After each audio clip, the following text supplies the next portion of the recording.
સુરતના મોટા વરાછા વિસ્તારમાં લેભાગુ ટ્રાવેલ્સ એજન્ટને યુકેના વિઝાના નામે ડોક્ટર સાથે 48.70 લાખની ઠગાઈ કરતા ઉત્તરાણ પોલીસે ધરપકડ કરી છે।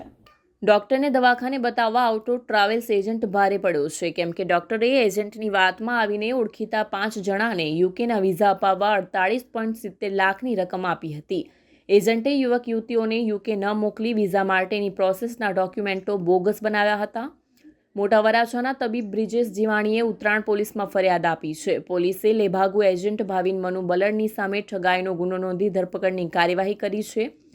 હાલમાં કોર્ટે તેને 1 દિવસના પોલીસ રિમાન્ડ આપ્યા છે। ભાવિને ડોક્ટરને વિઝાનું કામ હોય તો કહેજો એવું કહ્યું હતું। આથી ડોક્ટરે પણ તેના ઓળખીતા જાનકી, બ્રિજેશ, અમિત, કોમલ અને ગૌરાંગને યુકેના વિઝા, ફ્લાઇટની ટિકિટ સહિત તમામ ખર્ચ સાથે એક ફાઇલ પેટે 20 લાખની રકમ નક્કી કરી હતી।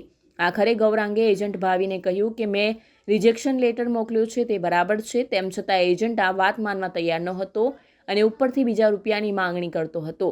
રિજેક્શન લેટર ખોટો હોવા છતાં એજન્ટ રૂપિયા આપવાની વાત તો દૂર, ઉપરથી સામેથી રૂપિયા માંગણી કરી ધમકી આપતો હતો। કેમેરામેન હકીમ શેખ સાથે વસીમ હાસમીનો રિપોર્ટ, આઝાદ ન્યૂઝ, સુરત।